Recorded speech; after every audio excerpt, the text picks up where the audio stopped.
Hey, you're here early, Josh? Hey, what's up?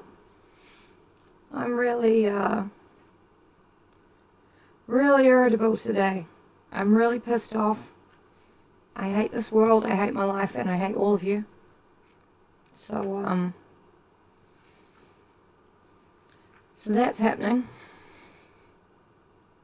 It took a while for me to get online because, as you know, my sister's here. And we were a little bit busy because we only get to see each other twice a year. So, I'm here now anyway. My voice is back. And, I think in the previous chapter we established that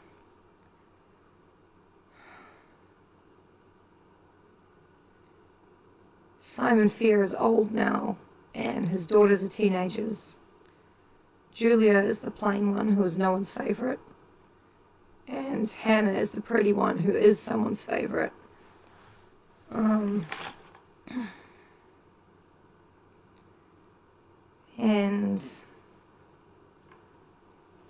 there are sons as well, Robert, Brandon, and Joseph, ranging from, I think, 11 to 5.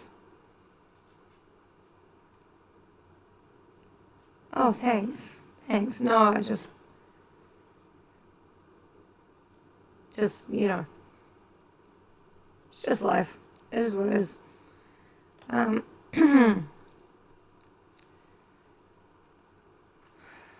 Simon Fear, yeah. Angelica's still around, but she's getting a little bit lost in all the dark magic and everything.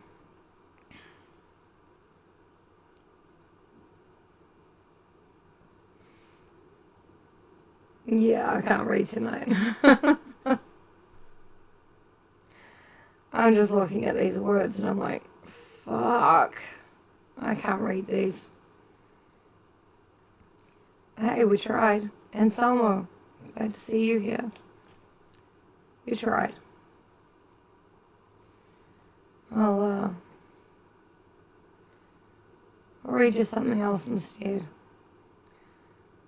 I'll read you a horror story. Good one.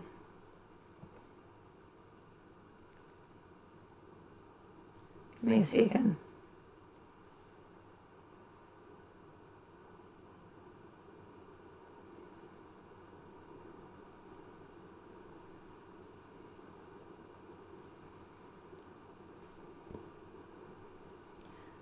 Thank you guys. I hate all of you, but that's just like a brain thing. I hate everybody right now. But we're gonna read a ghost story instead. If I can find them.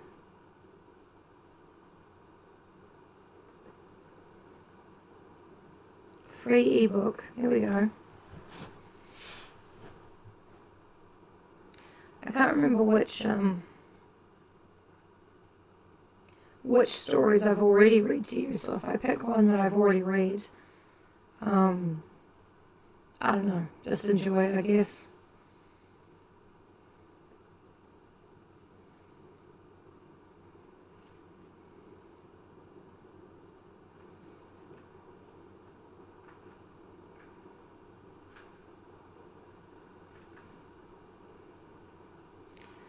Count Magnus. I don't remember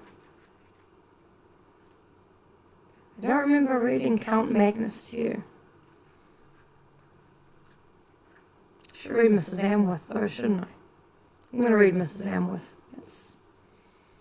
That's something different.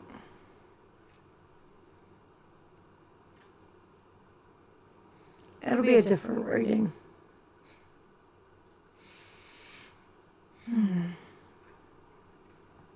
It's not a book, it's a short story.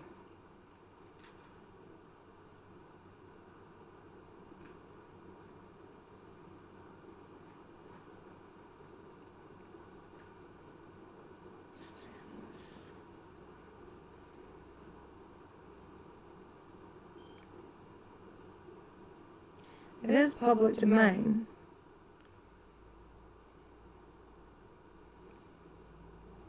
There we go.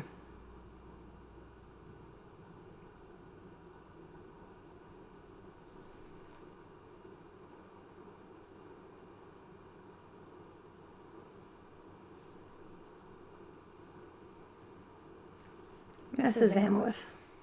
It's by E.F. Benson, if that, means anything. How am I hydrating? I've got Charlie's lemon lime honest fizz. It's water with a little bit of real fruit juice in it, apparently. My throat doesn't hurt, it just sounds like this. Village of Maxley, where last summer and autumn these strange events took place, lies on a heathery and pine-clad upland of Sussex. In all England you could not find a sweeter and saner situation. Should the wind blow from the south, it comes laden with the spices of the sea. To the east, high downs protect it from the inclemencies of March, and from the west and north, the breezes which reach it travel over miles of aromatic forest and heather. The village itself is insignificant enough in point of population, but rich in amenities and beauty. Halfway down the single street, with its broad road and spacious areas of grass on each side, stands the little Norman church and the antique graveyard, long disused. For the rest, there are dozens small, sedate Georgian houses, red-bricked and long-windowed, each with a square flower garden in front and an ampler strip behind. A score of shops and a couple score of thatched cottages belonging to labourers on neighbouring estates complete the entire cluster of its peaceful habitations. The general peace, however, is sadly broken on Saturdays and Sundays. For we lie on one of the main roads between London and Brighton, and our quiet street becomes a racecourse for flying motor cars and bicycles.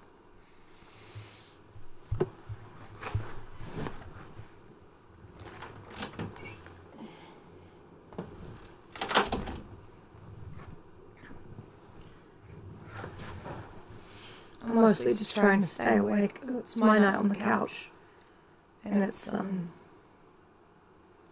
couch isn't good.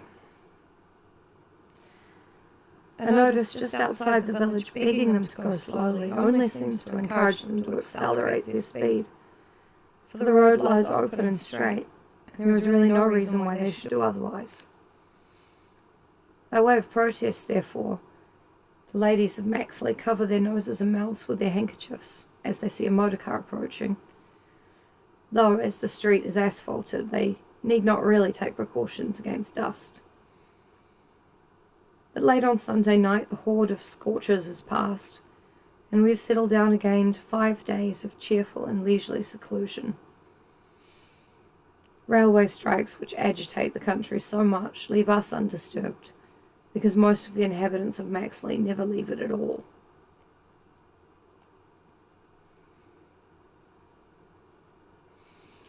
I am the fortunate possessor of one of these small Georgian houses, and consider myself no less fortunate in having so interesting and stimulating a neighbour as Francis Ercombe, who, the most confirmed of Maxleyites, has not slept away from his house, which stands just opposite to mine in the village street, for nearly 2 years, at which date, though still in middle life, he resigned his physiological professorship at Cambridge University, and devoted himself to the study of those occult and curious phenomena which seem equally to concern the physical and the psychical sides of human nature. Let me know if my voice is cutting out too much for you. Indeed, his retirement was not unconnected with his passion for the strange, uncharted places that lie on the confines and borders of science, the existence of which is so stoutly denied by more materialistic minds. For he advocated that all medical students should be obliged to pass some sort of examination in mesmerism, and that one of the Tripos papers should be designed to test their knowledge in such subjects as appearances at time of death, haunted houses, vampirism, automatic writing, and possession. Of course, they wouldn't listen to me, ran his account of the matter, for there is nothing that these seats of learning are so frightened of as knowledge, and the road to knowledge lies in the study of things like these. The functions of the human frame are broadly speaking known. They are a country anyhow that has been charted and mapped out. But outside that lie huge tracts of undiscovered country, which certainly exist, and the real pioneers of knowledge are those who, at the cost of being derided as credulous and superstitious, want to push on into those misty and probably perilous places. I felt that I could be of more use by setting out without compass or knapsack into the mists than by sitting in a cage like a canary and chirping about what was known. Besides, teaching is very bad for a man who knows himself only a learner. You only need to be a self-conceited ass to teach.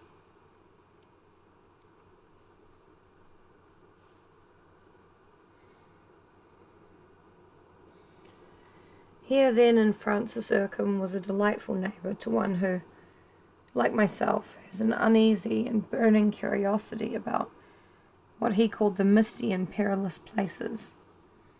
And this last spring we had a further and most welcome addition into our pleasant little community, in the person of Mrs. Amworth, widow of an Indian civil servant. Her husband had been a judge in the northwest provinces, and after his death at Peshawar she came back to England, and after a year in London found herself starving for the ampler air and sunshine of the country to take the place of the fogs and griminess of town.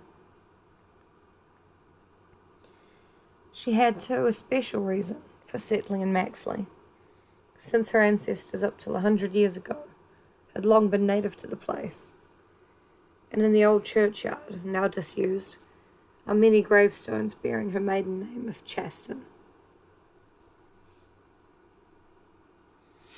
Big and energetic, her vigorous and genial personality speedily woke Maxley up to a higher degree of sociality than it had ever known. Most of us were bachelors or spinsters or elderly folk, not much inclined to exert ourselves in the expense and effort of hospitality. And hitherto the gaiety of a small tea party, with bridge afterwards and galoshes when it was wet, to trip home and again for a solitary dinner, was about the climax of our festivities. But Mrs. Amworth showed us a more gregarious way, and set an example of luncheon parties and little dinners, which we began to follow. On other nights, when no such hospitality was on foot, a lone man like myself found it pleasant to know that a call on the telephone to Mrs. Amworth's house, not 100 years off, and an inquiry as to whether I might come over after dinner for a game of piquet before bedtime, would probably evoke a response of welcome. There she would be, with a comrade-like eagerness for companionship, and there was a glass of port and a cup of coffee, and a cigarette and a game of piquet. She played the piano too, in a free and exuberant manner, and had a charming voice and sang to her own accompaniment. And as the days grew long and the light lingered late, we played our game in her garden, which in the course of a few months she had turned from being a nursery for slugs and snails into a glowing patch of luxuriant blossoming.